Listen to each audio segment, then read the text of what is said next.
Oomachikulam to கடச்சந்தல் main ரோட்டில் இருக்க ஒரு கேட்டட் கம்யூனிட்டியில் ஒரு ரீசேல் ஃப்ளாட்டு தான் கொண்டு வந்திருக்கேன். வாங்க பார்க்கலாம். சுற்றி பார்த்தீங்கனாலே தெரியும் உங்களுக்கு நல்ல டெவலப்பிங் ஏரியா, ஃபுல்லாக வீடு தான் கட்டிக்கிட்டு இருக்காங்க.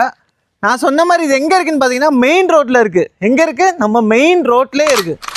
இந்த ஃப்ளாட்டு பார்த்தீங்கன்னா ஒரு ஈஸ்ட் ஃபேஸிங் ஃப்ளாட்டு. என்னது? கிழக்கு பார்த்தா ஃப்ளாட்டு. நான் ஏற்கனவே சொன்ன மாதிரி இந்த ஃப்ளாட் எங்கே இருக்குதுன்னு பார்த்தீங்கன்னா நம்ம ஊமச்சிக்குளம் டு கடச்சந்தல் போகிற மெயின் ரோட்லேயே இருக்குது. இந்த இடத்தோட டோட்டல் ஏரியா பார்த்தீங்கன்னா 1440 ஸ்கொயர் ஃபீட்டு. மொத்தமாக ரோடோட சேர்த்து 3.3 சென்ட். ஓனர் இந்த இடத்துக்கு கோட் பண்ணுற ப்ரைஸ் பார்த்தீங்கன்னா 15 லட்ச ரூபா.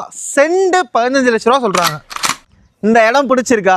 டைரெக்டாக வாங்க, இடத்த நல்லா பாருங்கள். ஓனர்கிட்ட டைரெக்டாக உட்கார வைக்கிறேன், அவங்கள்ட்ட பேசிக்கலாம். உங்கள் சர்க்கிளில் யாராச்சும் ஊமச்சிக்குளம் டு கடச்சந்தல் ஏரியாவில் இடம் வாங்குறதுக்கு ஐடியாவோடு இருந்தாங்கன்னா அவங்களுக்கு மறக்காமல் இந்த வீடியோ ஷேர் பண்ணுங்கள். இந்த இடத்த பற்றி மேலும் டீட்டெயில்ஸ் செஞ்சுக்கிறதுக்கு கீழே தர இந்த நம்பரை காண்டாக்ட் பண்ணுங்கள். அதே மாதிரி நீங்கள் எதுவும் இடம் வாங்கணுமா, இல்லை உங்களோட இடம் எதுவும் விற்கணுமா, அதுக்கும் இந்த நம்பரே காண்டாக்ட் பண்ணுங்கள். ஏங்க நம்ம சேனலான OGM ப்ராப்பர்ட்டி எக்ஸ்ப்ளோரை மறக்காமல் சப்ஸ்கிரைப் பண்ணி சப்போர்ட் பண்ணுங்கள். வணக்கம் நட்புகளே.